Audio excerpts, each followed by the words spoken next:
मानते हैं, इसलिए अब इसके बाद दीन का सवाल किया जाएगा। ये जनाब वाला पहले सवाल से मुशरिकीन को छांट दिया गया, काफिरीन को छांट दिया गया, इसका नहीं चलने वाला है। अब उसके बाद दीन का सवाल होता है, बता तेरा दीन क्या था, बता किस मजहब का मानने वाला था तू। दीन इस्लाम कह देने के बाद छुटकारा हो जाना चाहिए था, लेकिन नहीं। इसलिए नहीं कि जनाब वाला ईसाई और यहूदी ये दो मजहब के मानने वाले हैं। यहूदी मूसा अलैहिस्सलाम का मजहब मानता है, ईसाई हजरत ईसा अलैहिस्सलाम का मजहब मानता है। पहले सवाल ने मुशरिकीन और कुफार को छांट दिया, दूसरे सवाल ने जनाब बोला यहूदो नसारा को छांट दिया, ईसाइयों को छांट दिया। अब उसके बाद तीसरा सवाल किया जाता है कि जनाब बोला इससे काम नहीं चलने वाला है, बता इस मर्द के बारे में कहते क्या थे। जनाब ये अकीदा का सवाल क्यों किया जाता है, पैगंबर का जलवा रख के सामने क्यों पूछा जाता है कि बता इस मर्द के बारे में कहते क्या थे, जानते हो? इसलिए कि इस्लाम के मानने वालों में बहुत सारे फिरके हैं, शिया भी है, राफजी भी है, जनाब वाला क्या कहते हैं कि देवबंदी भी है, सुले कुल्ली भी है, वहाबी भी है, नेचरी भी है, अहले कुरान भी है, अहले हदीस भी है। ए जनाब वाला कहना चाहूंगा कि बहुत सारे अकीदे के लोग इसके अंदर मानने वाले हैं। सब के सब कहते हैं कि हमारा मजहब इस्लाम है, हमारा दीन इस्लाम है, हमारा मजहब इस्लाम है, हमारा दीन इस्लाम है। परवरदिगार आलम ने फरमाया कि सिर्फ दीन ही पर मुनहसर नहीं है, बता इसका अकीदा पूछ, इस मर्द के बारे में क्या कहता था, अपने जैसा बशर कहता था या खैरुल बशर कहता था। तो पहले सवाल ने मुशरिकीन को छांट दिया, दूसरे सवाल ने यहूद व नसारा को छांट दिया, और तीसरे सवाल ने सारे अकायदे बातिला को छांट दिया। वहाबियों को, देवबंदियों को, नेचरियों को, शियाओं को, राफजियों को। ए जनाब वाला हाल ये है कि अहले सुन्नत वल जमात के अलावा सारे अकीदे वालों को छांट दिया। एक अहले सुन्नत वल जमात का अकीदा है जो अपने नबी को अपने जैसा नशे बशर नहीं बल्कि खैरुल बशर ये तीसरा सवाल बंदे मोमिन दे दिया करता है कि हमारे आका हैं, हमारे मुस्तफा हैं, अल्लाह के हबीब हैं, सबके वो करीब हैं, हमारे दिल धड़कनों से वो करीब हैं। तब जाकर के फरिश्ते कहते हैं नम का नौमतिल उरूस, सो जा जैसे दुल्हने सोया करती हैं। जनाब वाला उरूस का लफ्ज़ इस्तेमाल किया है। फरिश्ते कहते हैं नम का नौमतिल उरूस, हज़रात ये उर्स से मुश्तक है। हाल ये है कि जैसे उरूस दुल्हन को कहा जाता है, अरीस दूल्हे को कहा जाता है, ये उर्स से मुश्तक बन करके आया है, ये उर्स से निकला हुआ सवाल लफ्ज़ है। जैसे जनाब क्रिकेट से क्रिकेटर होता है, टीचिंग से टीचर होता है, वैसे उर्स से अरीस भी बना है, उरूस भी बना है। पता ये चला कि जो तीनों सवालों का जवाब दे देता है उसी का उर्स। मैं कहना ये चाहूंगा कि अल्लाह वाले हैं जो अपना अकीदा वहाँ बताया करते हैं, ये मोमिन हुआ करते हैं जो अपना अकीदा वहाँ पे बताया करते हैं। पता चला कि जनाब उसका बनाया जाता है जो तीनों सवालों का जवाब दे दिया करता है, जो अल्लाह वाला हुआ करता है। बहरहाल बात ये चली थी कि अल्लाह वाले दुनिया में क्या करने के लिए आए, नबी का दीन फैलाने, नबी की शरीयत फैलाने, नबी के निज़ाम फैलाने, पैगंबर का दस्तूर फैलाने। इस सिलसिले की कड़ी और आगे बढ़ाते हुए मैं बताना चाहूँगा। लोग कहते हैं कि अल्लाह वालों के आस्थाने पर जाने की ज़रूरत क्या, अल्लाह वालों से दुआ कराने की ज़रूरत क्या, ये कहीं अकीदा नहीं मिलता है, ये कहीं ऐसा अकीदा नहीं मिला करता है। मैं अकीदा देना चाहूँगा कि लोगों, हमने घर के चहार दीवारी में अकीदा नहीं बनाया है, ये अकीदा अपने पैगंबर से हमने लिया है, रसूल पाक से हमने लिया है। बताना चाहूँगा कि जनाब वाला सरकार गौसे आजम की बारगाह में चलते हैं, जरा देखा जाए कि जनाब सरकार गौसे आजम है, जनाब वाला कब से उनका चर्चा हो रहा है, कब से उनका जिक्र हो रहा है। साथ साथ ये वलियों के अकायद बताना चाहूँगा कि वलियों की बारगाह में जाना जायज़ है या नाजायज़ है। आइए जरा कहना चाहूँगा कि जनाब मेरे आका सल्लल्लाहु अलैहि वसल्लम ने अपने दो सहाबी को बुलाया, एक का नाम फारूक आज़म है, दूसरे का नाम मौलाए कायनात अली मुर्तज़ा है। दोनों को बुलाया और बुलाने के बाद अपना जुब्बा अता फरमाया, अपना खिरका अता फरमाया और कहा कि जुब्बे को लेके चले जाओ कर्न की धरती पर, यमन के सरजमीन पर कर्न की बस्ती है, वहाँ एक हमारा दीवाना रहता है, ओवैस उसका नाम है, उसको हमारा जुब्बा दे देना और कहना कि ये ओवैस नबी ने अपना जुब्बा अता फरमाया है, तुम इसे रख करके खुदा की बारगाह में नबी की उम्मत के लिए मग़फ़िरत की तुम दुआ करो। बिरादरान मिल्लत इस्लामिया, ये दोनों सहाबी चले हैं, हजरत उमर चले हैं, हजरत अली चले हैं, ये जनाब वाला नबी का जुब्बा लेकर के चले हैं। किस काम के लिए चले हैं? ताकि ओवैस करनी को देंगे, ओवैस करनी से कहेंगे कि नबी ने फरमाया है आप नबी की उम्मत की मग़फ़िरत की दुआ फरमा दीजिए। बिरादरान मिल्लत इस्लामिया, मेरे नबी से बढ़कर दुआ करने वाला कौन हो सकता है? मेरे पैगंबर से ज़्यादा मुस्तजाब दावत कौन हो सकता है? मेरे आका सल्लल्लाहु अलैहि वसल्लम जो भी दुआ फरमाते अल्लाह ताला कबूल फरमा देता, इसलिए कि नबी की ज़बान अपनी ज़बान नहीं, वो तो खुदा की बोली बोला करते थे, वो तो वही इलाही बोला करते थे। फिर क्यों मेरे आका सल्लल्लाहु अलैहि वसल्लम ने दो सहाबी को भेजा, जा एक वली की बारगाह में चले आओ, वैसे अल्लाह के वली हैं, कहा कि वली की बारगाह में चले जाओ, जुब्बा मेरा दे देना, दुआओं के लिए दरखास्त करना, कहना कि नबी ने कहा कि दुआ कर दिया जाए। हजरात पता ये चला कि मेरे आका सल्लल्लाहु अलैहि वसल्लम ने यह अकीदा दिया कि वली की बारगाह में जाना भी जायज है और वलियों से दुआ कराना भी जायज।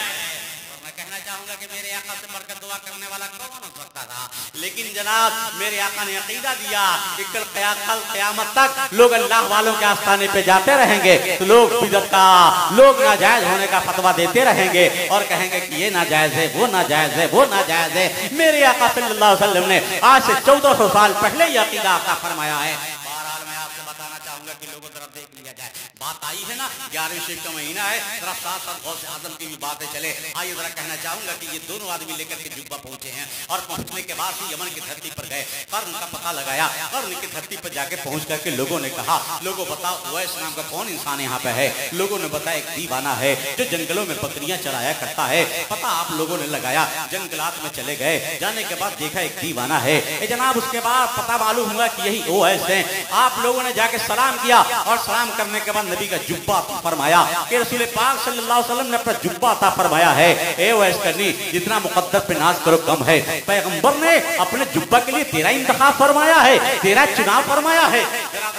इस्लामिया हज़रत उवैस करनी ने अपने हाथों में मुस्तफा का जुब्बा लिया, आंखों से लगाया, सर पे रखा, कहा मेरे आका ने क्या फरमाया है? कहा क्या आका ने ये फरमाया है कि आप इस जुब्बे को ले ले और नबी की उम्मत की बख्शिश के लिए दुआ फरमाएं।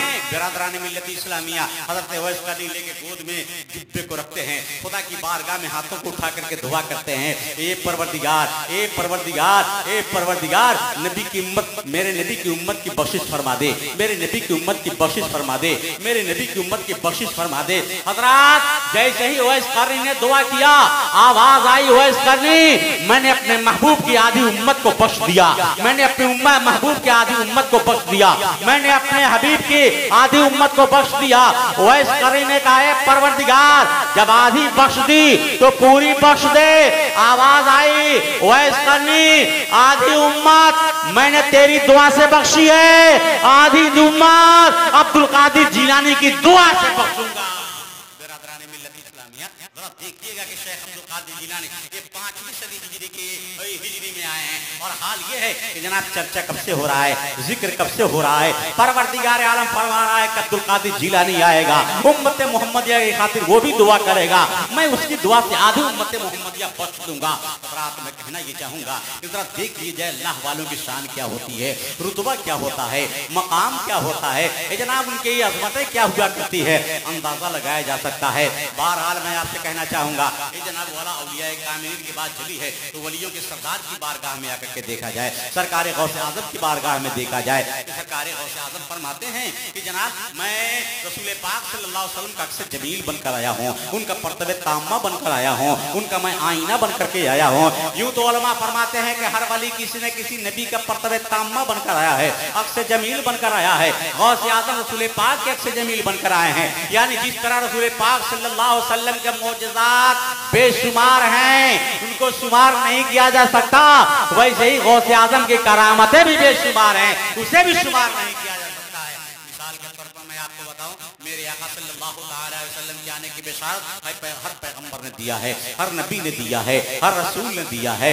हर नबी आने वाला उन्हीं का खुतबा पढ़ता आया, हर पैगंबर आने वाला उन्हीं की नात पढ़ता हुआ आया, सब उन्हीं के गीत गाते हुए आए, सभी की उन्हीं के धुन सुनाते हुए आए। हज़रात अर्श पर परवरदिगार आलम उनका चर्चा किया करता था। जनाब एक चर्चे की बात आपके सामने रखूं कि अल्लाह तबारक व तआला ने आदम अलैहिस्सलाम की जब तखलीक फरमाई और उसके बाद हज़रत आदम के पुश्त से क़यामत तक पैदा होने वाली रूहों को निकाला और निकालने के बाद अल्लाह तबारक व तआला ने सारी रूहों को इकट्ठा किया और इकट्ठा करने के बाद से कहा था क्या लस्तु बिरब्बिकुम, क्या मैं तुम्हारा रब नहीं हूँ। सारी रूहें इकट्ठा थी, हमारी रूह, आपकी रूह, सबकी रूह वहाँ पे थी। क़यामत तक पैदा होने वाले इंसानों की रूहें वहाँ पे मौजूद थी। सबने कहा था आलू, सबने कहा था बला शहीदना, हम गवाही देते हैं ये अल्लाह तू हमारा परवरदिगार है, ये अल्लाह तू हमारा पालनहार है। अल्लाह ने फरमाया जा तेरा काम हो गया, जा तेरा काम हो गया, तुम दुनिया में जाने के बाद उसको अपना रब मान लेना, अपना पालनहार मान लेना। और उसके बाद से कहा जाओ तुम्हारा काम हो गया। यहाँ वो रूहें ठहर जाएं जो नबी होने वाली हैं, जो रसूल होने वाली हैं, जो पैगंबर होने वाली हैं, जिनके सरों पर नबूवत का ताज रखा जाने वाला है। का वो पेश 1,24,000 अंबिया इकराम के रूहों को ठहरा लिया और ठहराने के बाद से कहा देखो मैं तुझको दुनिया में किताब हिकमत दे करके भेजूंगा। सुम्मा जाकुम रसूल, फिर तुम्हें हमारा रसूल जाएगा। बिरादरान मिल्लत इस्लामिया कोई दुनिया में नहीं आया है। रब फरमाता है सुम्मा जाकुम रसूल, फिर हमारा रसूल जाएगा। बताओ उन पर ईमान लाओगे कि नहीं? बताओ उनकी मदद करोगे कि नहीं? अल्लाह अकबर। सारे नबियों ने वादा लिया था, बड़ा अजीब वादा, बड़ा जबरदस्त वादा परवरदिगार आलम ने नबियों से लिया था। अब आइए जरा मैं कहना चाहूंगा, आने वाला है सबके बाद में, चर्चा बहुत पहले से हो रहा है, चर्चा सबसे पहले हो रहा है। ए परवरदिगार, दुनिया में 313 रसूलों की जमात तू भेजने वाला है। ए परवरदिगार, किस रसूल का चर्चा कर रहा है, किस रसूल का तस्करा कर रहा है? 313 रसूल निज़ाम आने वाले हैं, किस रसूल की बात तू कर रहा है? परवरदिगार आलम की मशीयत कह रही है, नाम ही ऐसा दूंगा कि पहचान जाओगे, खिताब ही ऐसा दूंगा कि तुम जान जाओगे, नाम ही ऐसा रखूंगा कि पहचान जाओगे। कहा मौला कैसे? मशीयत जवाब दे रही है, आदम को आदम सफीउल्लाह कहा जाएगा, नूह को नूह नजीबुल्लाह कहा जाएगा, इब्राहिम को इब्राहिम खलीलुल्लाह कहा जाएगा, इस्माइल को इस्माइल ज़बीहुल्लाह कहा जाएगा, मूसा को मूसा कलीमुल्लाह कहा जाएगा, ईसा को ईसा रूहुल्लाह कहा जाएगा, मगर हमारे हबीब को मुहम्मदुर रसूलुल्लाह कहा जाएगा। मैं कहना चाहूंगा कि लोगों जरा देख लिया जाए, प्यारे मुस्तफा सल्लल्लाहु अलैहि वसल्लम की जलवागरी हो रही है और मामला यह है कि चर्चा बहुत पहले से हो रहा है। सरकार गौसे आज़म फरमाते हैं कि रसूल पाक सल्लल्लाहु अलैहि वसल्लम का अक्स जमील बनकर आया हूँ, मैं उनका पर्तवे ताम्मा बनकर आया हूँ, मैं उनका आईना बनकर के आया हूँ। अब जरा मुलाहिजा फरमाइए, जरा इधर उधर खड़ा होकर के आप लोग भी तो कर रहे हैं ना, आप लोगों के ऐसे ही प्रोग्राम होता है क्या? दरवाजे पर मिला दो कि खड़ा हो जाए, ज्यादा उधर खड़ा हो जाए। यार बाबा के बारगाह में आए हो, जितने लोग जरा गायब से बैठ करके आप लोग अकेले मिलाद सुन लिया करो। लोगों ने तमाशा बना के रखा है यार, अजीब हाल है। दुरूद पाक पढ़िए, अल्लाहुम्मा सल्ली अला सय्यिदना व सफीना मर्दियना मौलाना मुहम्मद बारिक वसल्लम, सलातु व सलामुन अलैका या रसूलुल्लाह सल्लल्लाहु अलैहि वसल्लम। दरअसल मिल्लत इस्लामिया, मैं आपको बताना चाहूंगा कि लोगों जरा देख लिया, सरकार गौसे आज़म फरमाते हैं कि मैं अपने नाना का अक्स जमील बन करके आया हूँ। हज़रात अब जरा देखिए कि गौसे पाक का चर्चा कैसे हो रहा है, कहाँ कहाँ हो रहा है, जरा मुलाहिजा फरमाइएगा। आइए जरा कहना चाहूंगा, मेरा नबी मेराज में गया, वाक़या आपके ज़हन के अंदर है। आइए जरा कहना चाहूंगा, मुस्तफ़ा मेराज में तशरीफ़ ले जा रहे हैं। कब गए थे? जब कायनात की सारी चीज़ें झुक करके रब की बारगाह में कह रही थी, परवरदिगार हम सब तेरे महबूब को देखे हैं मगर जी भर के नहीं देखे हैं। अपने महबूब को ऐसे वक्त में भुला कि सारी चीज़ें ड्यूटी छोड़ करके बैठी हो और 20 से तेरा हबीब गुजर रहा हो। ये मौला सब के सब भरपूर निगाहों से देख रहे हो, भरपूर ज़ियारत नबी क्या कर रहे हो। ए मौला, चांद कह रहा था मैंने भी तेरे महबूब को देखा है मगर चलते चलते देखा है। सूरज कह रहा था मैंने भी तेरे महबूब को देखा है मगर ढलते ढलते देखा है। दरिया कह रहा था मैंने भी तेरे महबूब को देखा है मगर बहते बहते देखा है। हज़रात मैं कहना ये चाहूँगा कि सारी चीज़ें खुदा की बारगाह में झुकी हुई हैं और परवरदिगार आलम की बारगाह में इल्तिजा कर रहे हैं कि मौला अपने महबूब को बुला कि सारी चीज़ें अपनी ड्यूटी छोड़ चुकी हों और 20 से तेरा हबीब गुजर रहा हो, सारी चीज़ें जी भर के देख रही हो। अल्लाह ने सबकी इल्तिजा कबूल फरमाया, कहा जिब्रील जाओ मेरे महबूब को बुला कर लाओ। जिब्रील अमीन चले, बुराक सवारी के लिए लेके चले, मुस्तफ़ा की बारगाह में पहुंचे। आका आपको रब ने बुलाया है। मुस्तफ़ा बुराक पर सवार हुए। अल्लाह ने फरमाया ए चाँद चलना छोड़ दे, महबूब आ रहा है। ए सूरज ढलना छोड़ दे, महबूब आ रहा है। ए दरिया रवानी छोड़ दे, महबूब आ रहा है। ए समंदर तुगयानी रोक ले, महबूब आ रहा है। ए हवा सनसनाहट रोक ले, महबूब आ रहा है। ए जन्नत निखर जा, महबूब आ रहा है। ए हुरे समर जा, महबूब आ रहा है। ए फरिश्तों कतार में खड़े हो जाओ, महबूब आ रहा है। सारी चीजें लुटी हुई है और 20 से प्यारे मुस्तफा गुजर रहे हैं। सारी चीजें जी भर करके देख रही हैं। अर्श की बुलंदियों पर मेरे आका गए, जब सिदरा के बुलंदियों पर गए, जिब्रील ने सांस छोड़ दिया है। मुस्तफा वहां से आगे बढ़े हैं। ये जनाब बोला एक मकाम ऐसा आया जहां कैफ के पर जलते नजर आए, जिब्रील के पर थकते हुए नजर आए। उस मकाम पर मेरे आका गए हैं, देखा कहीं कोई नहीं है, न साथी है न साथ है। ऐसे मकाम पर मुस्तफा जान रहमत सल्लल्लाहु अलैहि वसल्लम तशरीफ ले गए। अब देखा कि एक नौजवान नजर आ रहा है। आगे बढ़ा वो नौजवान और आगे बढ़ने के बाद मुस्तफा के तलवे पर यानी उनके कदम नाज के नीचे अपने कांधे को लगा दिया। मुस्तफा ऊपर उठे और अल्लाह के बारगाह में चले गए। अल्लाह की बारगाह में जाने के बाद से कहा, है परवरदिगार, ये नौजवान कौन था, ये किसकी रूह थी, ये मौला जिसके कांधे पर मैंने पैर रखा है, कदम रखा है, वो कौन था। अल्लाह तबारक व तआला ने फरमाया, अब तो ए मेरे महबूब, ये तेरी उम्मत का एक वली है, तेरी खानदान का एक शहजादा है, नाम इसका अब्दुल कादिर जीलानी है, इसे तेरी उम्मत में मबूस करूंगा। मेरे महबूब, जो मर्तबा नबियों में मैंने तुझको दिया है, वो मर्तबा वलियों में उसको अता करूंगा। ए महबूब, आज तेरा कदम इसके कांधे पर पड़ा है, तेरा कदम इसके कांधे पर है, एक दिन ये ऐलान करेगा, ये मेरा कदम हर अल्लाह के वली के कांधे पर है। जरा देखिए, गौसे पाक हैं, चर्चा आसमानों पर है, परवरदिगार आलम जिक्र जमील कर रहा है। मैं बताना चाहूंगा कि लोगों, मेरे गौस फरमाते हैं, मैं रसूल पाक का अक्सर जमील बनकर आया, पर तबे ताम्मा बनकर आया। जनाब मौला, मैं बताना चाहूंगा कि जिस तरह मेरे आका के कमालात का शुमार नहीं किया जा सकता, वैसे ही सरकार गौसे आजम के करामतों को भी शुमार नहीं किया जा सकता है। लेकिन एक बात बता के आगे बढ़ना चाहूंगा कि जनाब विलायत के मकाम पर कोई ऐसे फायज नहीं हुआ करता है। इतना सरकार गौसे आजम रज़ियल्लाहु ताला अन्हु, ये मादरजात वली हैं, जनाब ये माँ के पेट से वली ही जन्म लिए हैं। अल्लाह तबारक व तआला ने युतुबा दे करके भेजा है, जिनका चर्चा आसमानों पे चल रहा हो, जिनकी बातें ये जनाब वाला हाल ये है कि वैस करनी के धक्के दुआओं में किया जा रहा है। जरा बताओ कि चर्चा कब से हो रहा है। जनाब वाला मेरे गौस के आने से 200 साल पहले जनाब वाला हजरत जुनैद बगदादी, बगदाद के सबसे बड़े वली कामिल थे उस जमाने के। हाल ये हुआ कि जुमा का खुतबा दे रहे हैं और खुतबा देते देते आपने अपनी गर्दन को झुका दिया, अपने सरों को झुका दिया और फरमाया, आका, अरे आपकी गर्दन, आपका ये कदम सिर्फ मेरी गर्दन पर नहीं, मेरे सर पर भी है।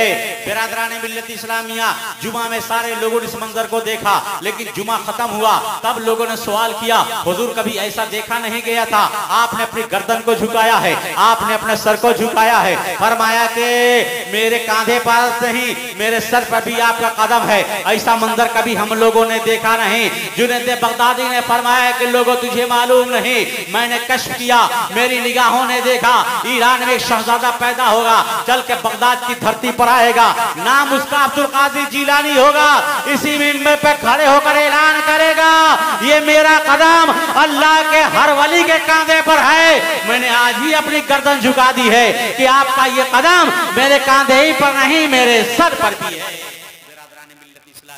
मुफ्ती आज़म ने पुकार के कहा था, ये दिल, ये जिगर है, ये आंखें, ये सर है, ये दिल, ये जिगर है, ये आंखें, ये सर है, जहां चाहो रखो कदम गौसे आज़म, अरे खबर लो हमारी कि हम हैं तुम्हारे, करो हम पे फजलो करम।